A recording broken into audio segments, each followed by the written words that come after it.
Aku dapat gelar master aku pas aku umur 21 tahun. Dan aku dapat gelar sarjana aku pas aku juga umur 21 tahun.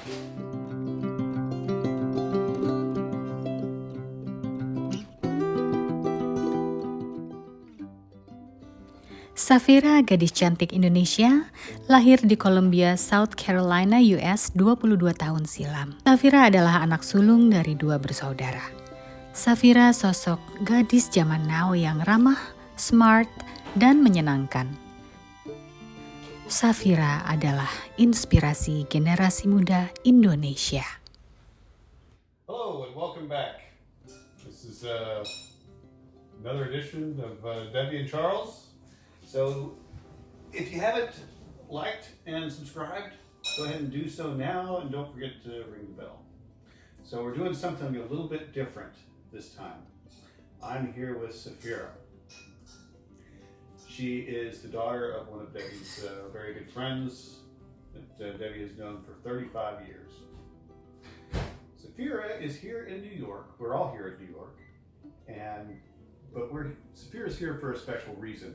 She is pursuing her doctorate in economics at what's the name of the college again? Stony Brook University. Stony Brook University. Okay. That's not very interesting, except she's 21 years old, going for her doctorate. So how old were you when you got your master's? I got my master's when I was 21. I'm actually 22 now. Oh, you're 22. Yeah. Wow. My birthday was in July, Okay. so I just turned 22. And I got my master's in May, so I was still 21 at that time. Okay, and you got your bachelor's? My bachelor's, 21. So I got my bachelor's after my birthday, like 5 days after my birthday. So I was still 21, but it was 2020. And then I got my master's in 2021, but I was still 21. Okay, awesome. Jadi jawaban dari pertanyaan tadi, aku dapat gelar master aku pas aku umur 21 tahun. Dan aku dapat gelar sarjana aku pas aku juga umur 21 tahun. Jadi aku selesai sarjana, aku sidang itu 5 hari setelah ulang tahun aku, tapi tahun 2020, jadi aku udah umur 21 tahun. Terus aku dapat masters aku tahun 2021, tapi Mei sebelum ulang tahun aku, jadi aku masih 21 tahun. Jadi sebenarnya aku masuk PhD ini udah umur 22. Okay, so this was a lot of hard work. Did you do a lot of it during the pandemic? I did my whole master's during the pandemic, and all of the applying stuff for the PhD that was also done during the pandemic. So I had to.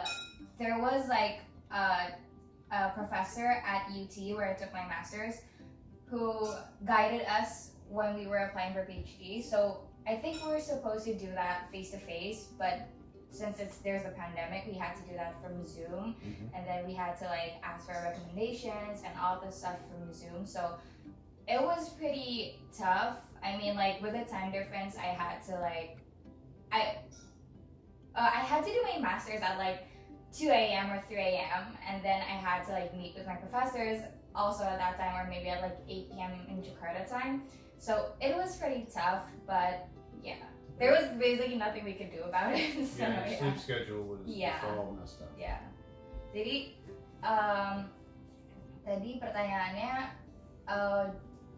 sebagian besar proses menuju PhD-nya itu selama pandemi apa enggak? Aku seluruh masters aku pas menjalani program masters aku itu pas lagi pandemi. Jadi itu dari Juli 2020 sampai Mei 2021 itu semuanya pas lagi pandemi. Terus proses apply PhD-nya juga itu selama itu, jadi pas lagi pandemi. Jadi apa-apa itu harus lewat Zoom, ketemu dosen lewat Zoom. Aku kelas jam 2, jam 3 pagi itu lewat Zoom. Jadi emang susah sih, cuman dalam kondisi seperti itu emang kita nggak punya kuasa buat ngapa-ngapain juga, jadi harus dihadapin aja. So during this pandemic, did it help you or hurt you? in pursuing the process to get your PhD? I think a little bit of both.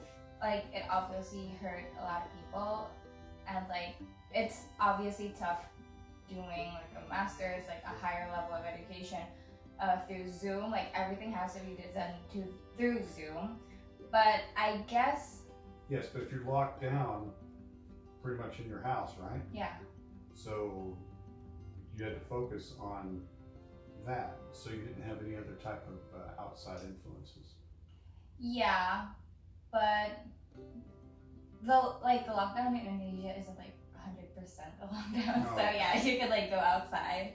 Yeah. So it wasn't like that stressful, since we didn't have to like be 24 hours at home. Mhm.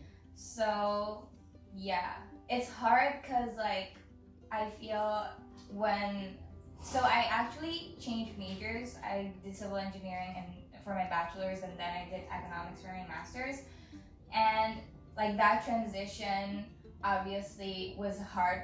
It was tough for me. Like, I had a lot of questions, but like I couldn't like really ask anybody. Like, if I was having a hard time on the subject, I couldn't like ask someone who was there, because like they'd be sleeping, or I had to like make a Zoom call. So yeah, that was pretty tough, because I had to like schedule, like we had like a study group, and we had to schedule like at this time, then we would meet, and then we would discuss like our homeworks. So like there was only a small window of time for us to discuss like things that we didn't understand.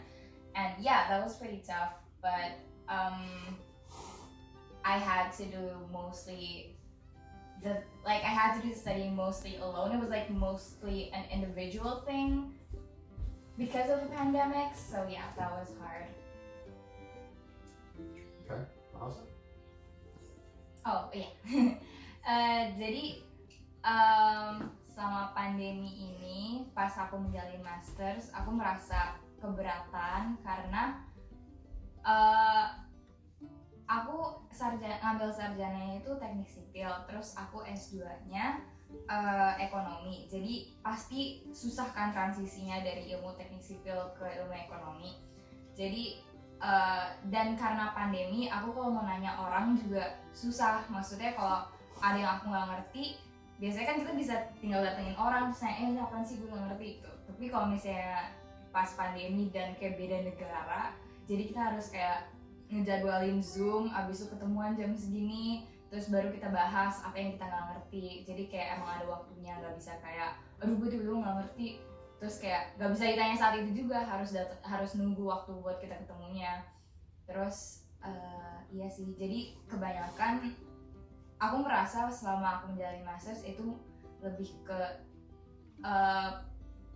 perjuangan yang individual, karena emang kayak susah juga ketemu teman-temannya. Dan teman-teman aku tuh di sini di US pas itu udah ada beberapa yang di kampus, jadi mereka aku ketemu lebih gampang. Jadi kayak merasa terasingi dikit aja. Cuman untung teman-teman aku baik-baik sih dan pintar-pintar, jadi aku bertahan selama di sana.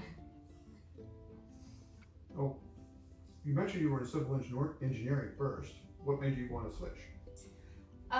So actually when we had a test. I think it's like an SAT here in Indonesia. It's called SBMPTN. Like you had to take a test to go to university, and I was actually really considering economics because my mom's in business. Actually, my dad has a PhD in economics too. So I was exposed to that, to that subject, and like everything that had to do with economics and business.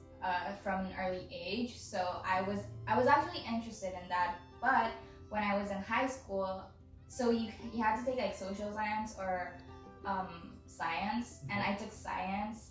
And like transitioning, like if you wanted to go to university and like socials, you had to like take a different test and you had to study everything all over again. So that was like a lot of work. And at that time, I actually like physics, so I wanted to do engineering. So then I applied for a civil engineering major, But when I got in, it turns out that I wasn't interested in it, but I survived anyways because like I just had to study for it. And so like I think second year I thought to myself like this isn't something that I want to do, and I was interested in economics, and so then I told my dad, and he started like teaching me like stuff, but not like textbook stuff, like world. Yeah, stuff that you would learn from being on the job for years at a time. Yeah, so then economics is like heavily math, like it's so concentrated in math too. It's like applied math, and I like math, so then I figured this is something that I'm interested in. And so then that's when I decided that after bachelor's, a lot of people apply for jobs first and then do like a master's program. But since I didn't want to do a job in civil engineering, I went and applied for a master's straight away. So then I applied for economics at UT, and it turns out that I really liked it. And so also here, a lot of people who took the masters, they took the masters for preparation for a PhD. And so when I was in the masters, I wasn't sure if I wanted to do a PhD, but like a lot of people in my cohort actually were there to do a PhD, so that's when I was like encouraged more to do a PhD, aside from my dad. So you learned a lot about the PhD programs from your cohorts and things like that. Yeah, I didn't think a lot of people wanted to do a PhD, but it turns out like that's actually something a lot of people really wanted to do. Jadi kenapa aku tertarik pindah dari teknik sipil ke ekonomi, karena jadi awal aku masuk teknik sipil itu karena aku pas SMA aku jurusannya IPA. Terus kalau misalnya mau masuk jurusan yang IPS pas kuliahnya itu kan tes SBMPTN-nya beda. Jadi aku waktu itu kurang tertarik buat ngambil ekonomi, walaupun aku udah kepengen, cuman aku karena halangan itu aku jadi kurang semangat buat daftar ekonomi. Akhirnya aku daftar teknik karena pas SMA aku emang suka matematika dan fisika, jadi aku daftar teknik sipil dan alhamdulillah keterima. Tapi pas di dalam aku baru sadar kalau ternyata aku nggak suka teknik sipil, dan mama aku itu bisnis, papaku ekonom. Jadi dari kecil aku juga udah terpapar sama kayak ilmu bisnis, ekonomi. Jadi aku emang udah ada ketertarikan dari kecil. Pas aku nyadar aku nggak mau kerja di teknik sipil, aku meyakinkan diri aku bahwa aku mau S2 ekonomi abis ini. Abis itu pas akhir-akhir S1 sebelum lulus aku udah mulai apply buat S2 ekonomi. Dan alhamdulillah keterima, dan pas menjalani aku juga ternyata suka banget. Dan di UT, di University of Texas, tempat aku ngambil masters, itu aku juga jadi termotivasi buat ngambil PhD. Soalnya teman-teman seangkatan aku itu banyak banget yang mau ngambil PhD.